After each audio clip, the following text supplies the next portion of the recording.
How do you qualify to be the President of the United States, and what would your main agenda items be should you become president? Hello, my name is Amy Smith as Donald Trump. I qualify to be President of the United States because I'm a billionaire businessman who's done business all over the world. I know how to make money, and we need someone running this country who knows how to make it rich again. I know where to get the money from, and nobody else does.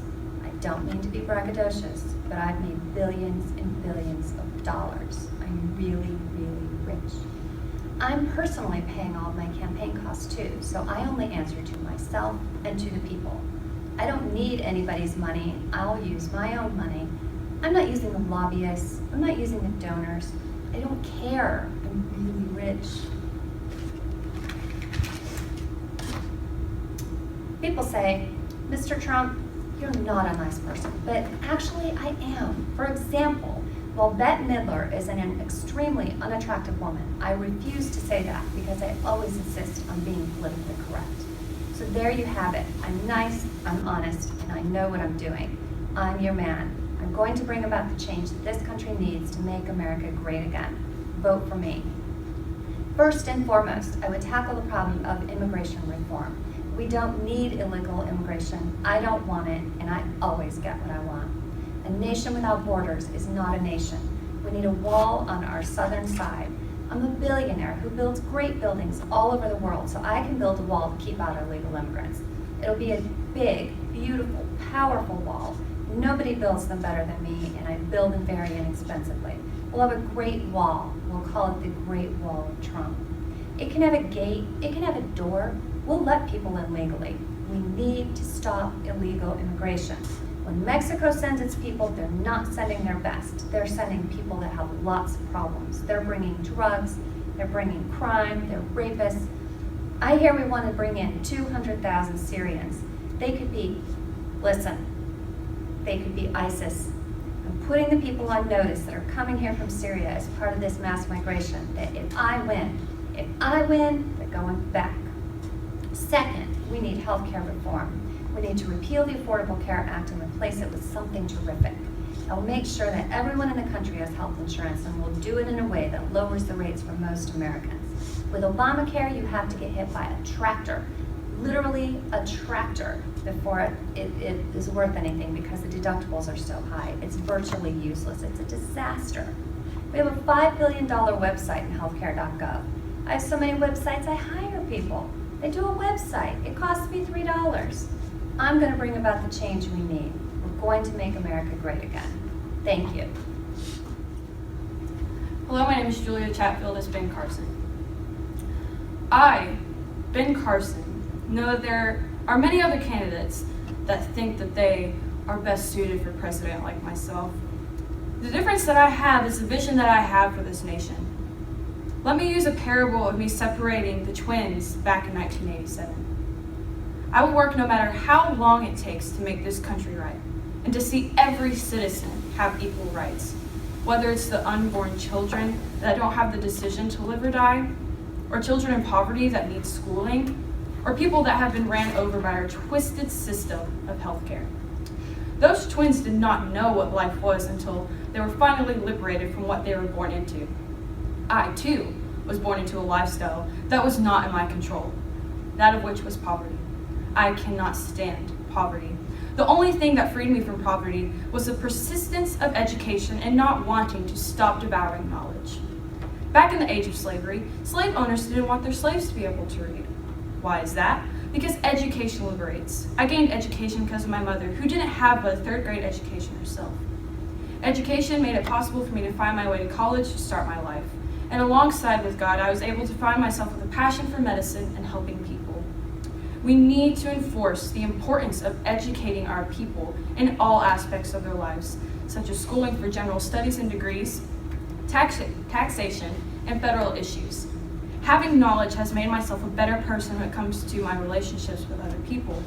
I love when people ask me how I will try to fix the division among the races, considering that I don't talk about much race at all. It's the ignorance of people that will cause a rift between two people, because something will bring up a single incident between two races and then try to create an issue out of nothing. When people ask me about this and what I think, I tell them that I'm a neurosurgeon. They don't understand my answer. I tell them that the part of a human that I perform on is what makes them who they are, not their hair or their skin. We have to get past this. This will give us the strength as a nation to become united, because we are the United States of America, not the separated states. Thank you and God bless. My name is Alexis and I am Carly Fiorina, and I'm the best person to be the next president of the United States because I know what it takes to be a strong leader. I have my past experience of CEO of Hewlett-Packard to back me up. I made my way up from secretary all the way up to CEO, and I was the first woman to become CEO of a Fortune 500 company. I intend to make history once again in becoming the first woman president of the United States. I am strong and I'm a fighter. I've survived breast cancer. What have you done, Hillary? I intend to bring conservatism back into the Oval Office because I know our principles work better to unlock potential in others. Everyone has potential, and here in America, everyone has the right to fulfill that potential. This is why America is the greatest country in the world. But we, the people, feel that America is losing its essence of limitless possibility. I'm going to bring back the hope that we have lost in the last 2 terms. To bring back that hope, I plan to first reduce government regulation so that our economy can once again thrive.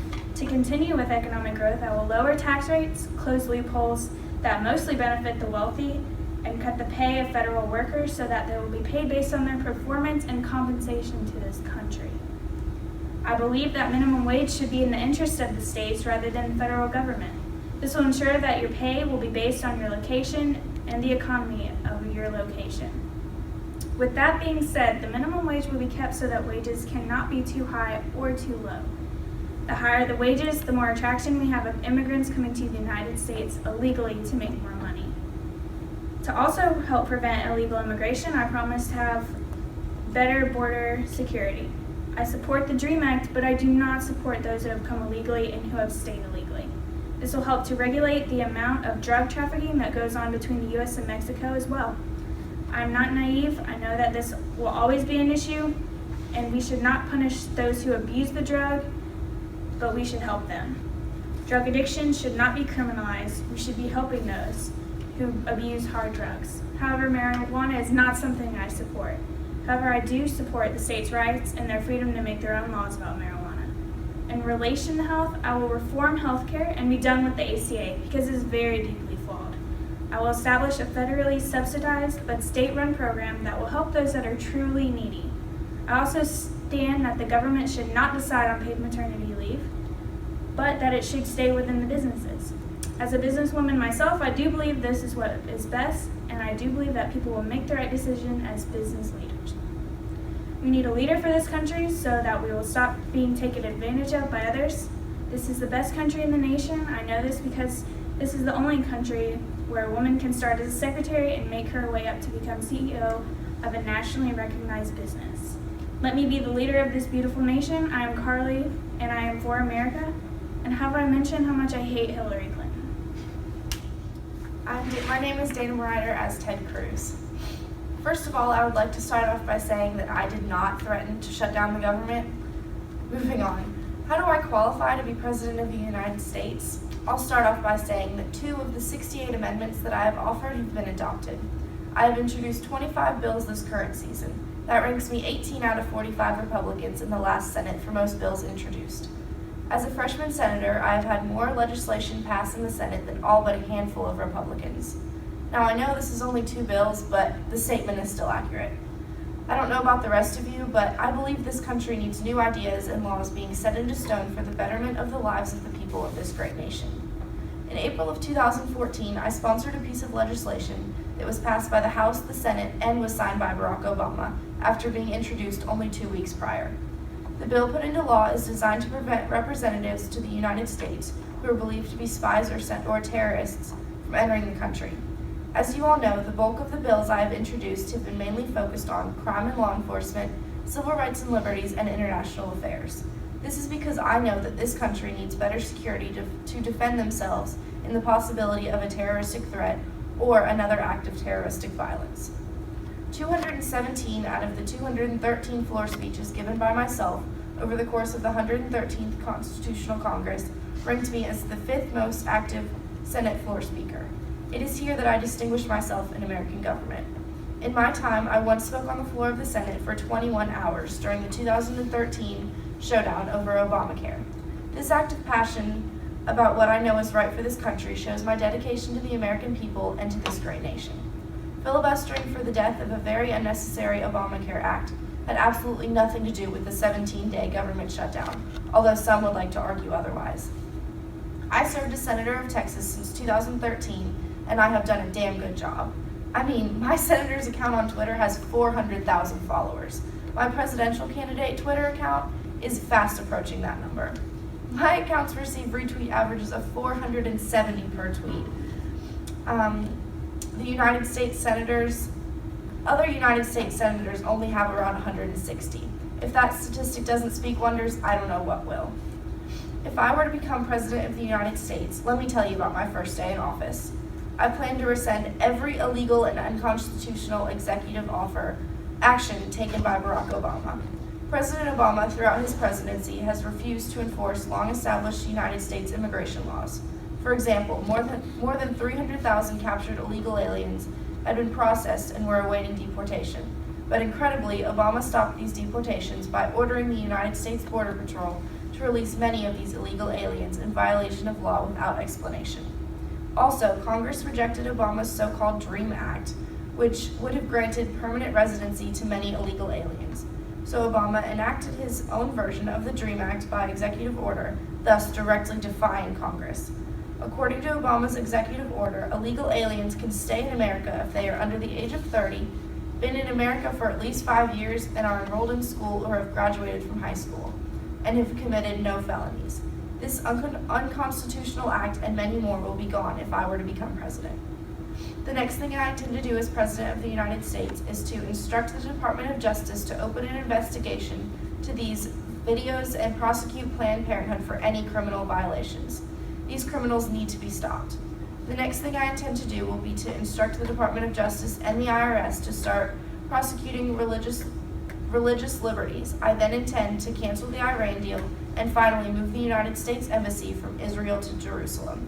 I am telling you, I will keep my word. Thank you. All right. My name is Stephanie Tremblay as Marco Rubio.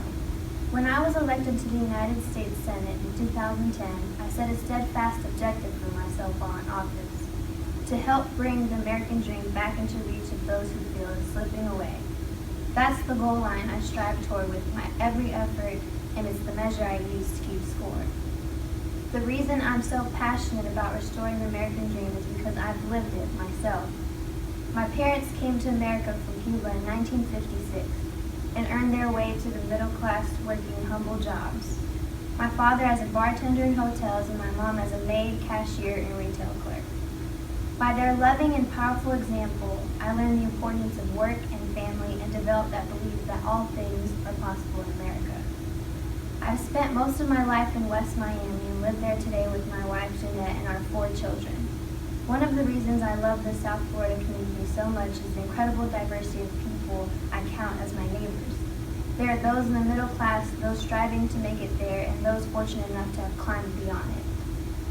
There are homes led by heroic single moms, 2 hardworking parents, and even homes with multiple generations living together, like my sister's, which houses not only her husband and children, but also my mother. My neighbors helped shape my impression of the American dream, and it wasn't long after I earned my bachelor's degree from the University of Florida and my Juris Doctorate from the University of Miami Law School that I felt drawn to serve them in public office, and now I feel drawn to serve all of America. I started as a city commissioner for West Miami before being elected to the Florida House of Senate Representatives in 2000, and then Speaker in November 2006. Before taking this post, I authored the book, 100 Innovative Ideas for Florida's Future, which was based on conversations I had with Floridians at Idea Rangers that my colleagues and I hosted around the state. As Speaker, I helped enact many of the ideas in this book.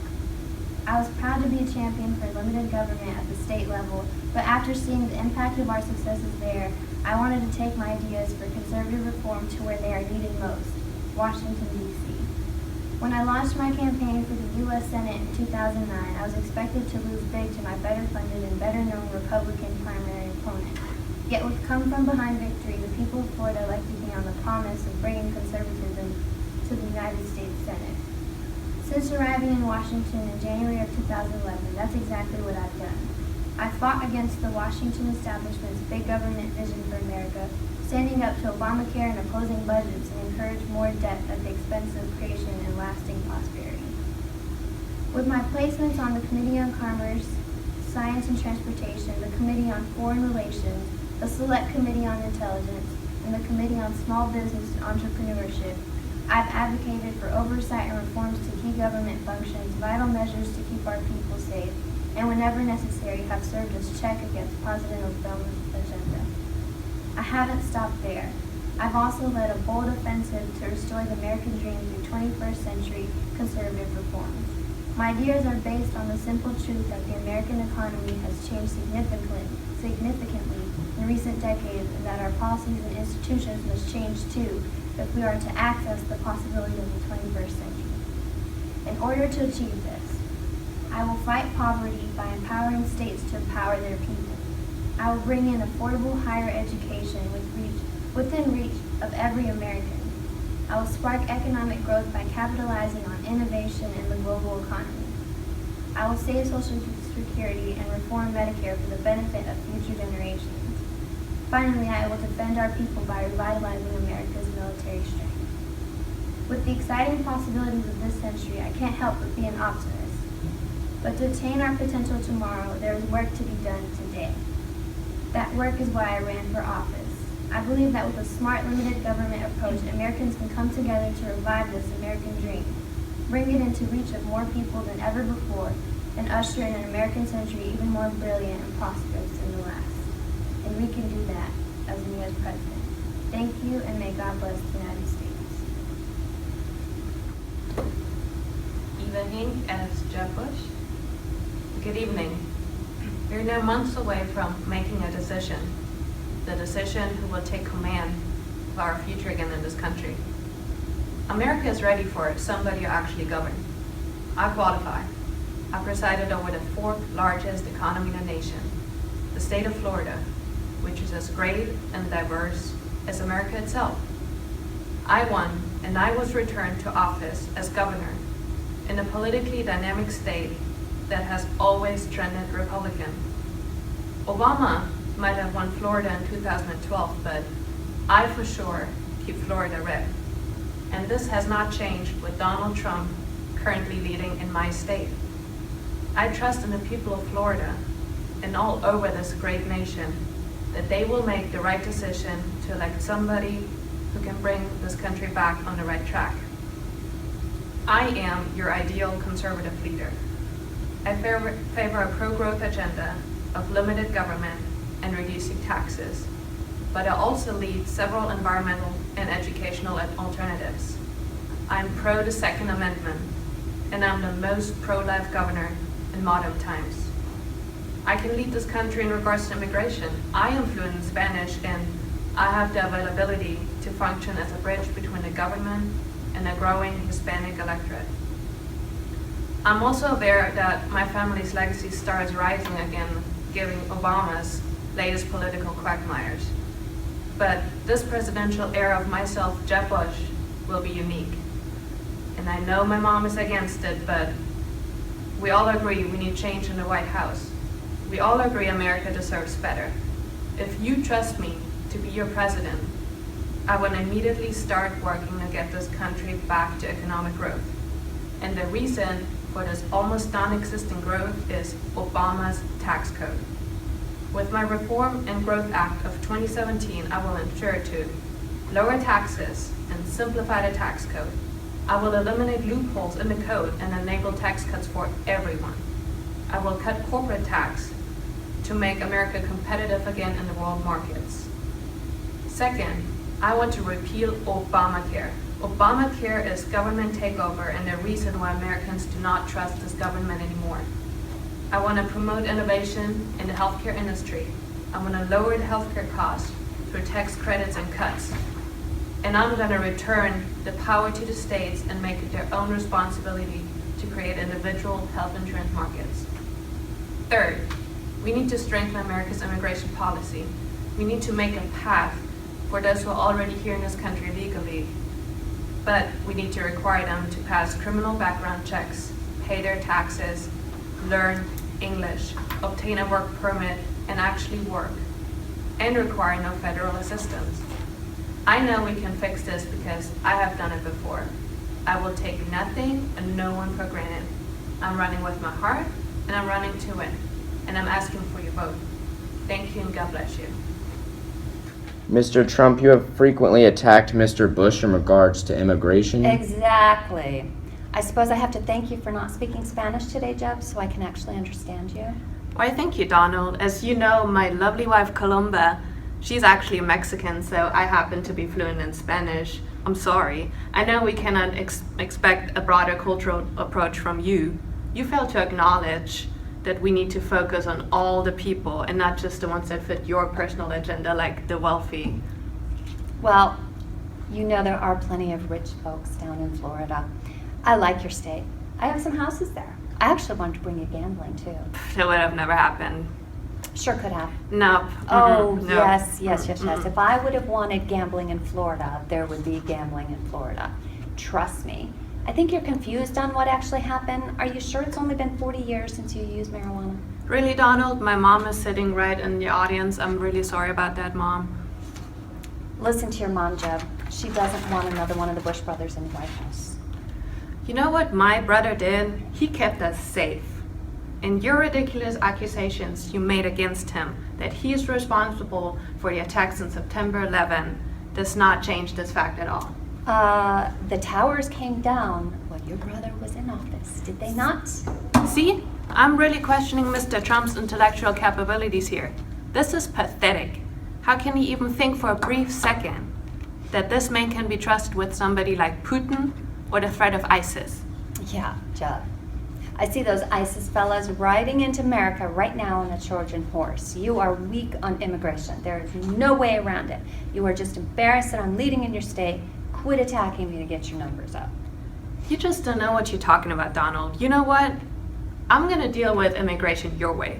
I'm going to build a wall between the United States and Iran. I'm going to make Mexico pay for it. Jeb, quit trying to be funny.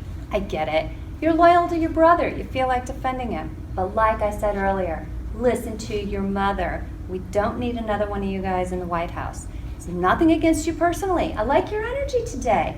Everybody listening to your speech actually stayed awake.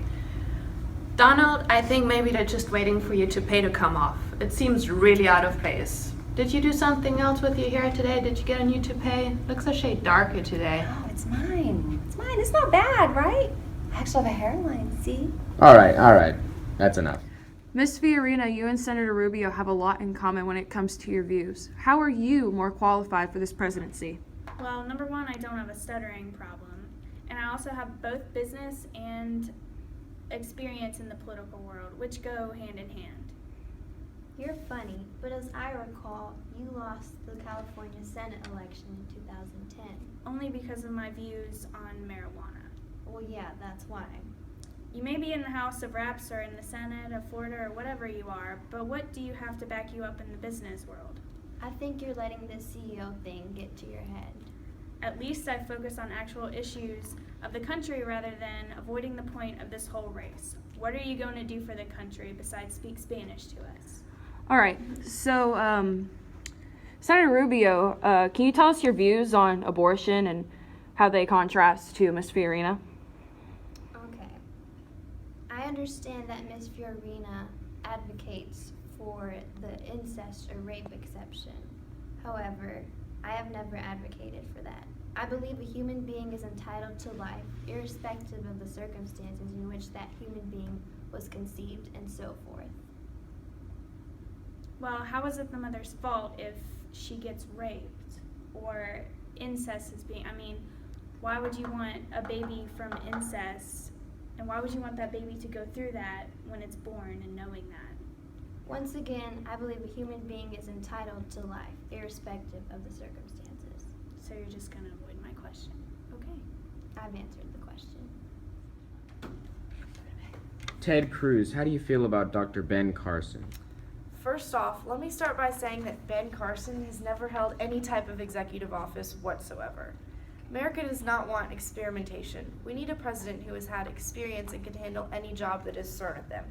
I'm sorry, but I do not have faith that Carson would be able to handle any type of professional responsibility. Getting right down to business, the Environmental Protection Agency regulations are too restrictive. We are mankind. We should be able to do whatever we see best suited for this country's environment.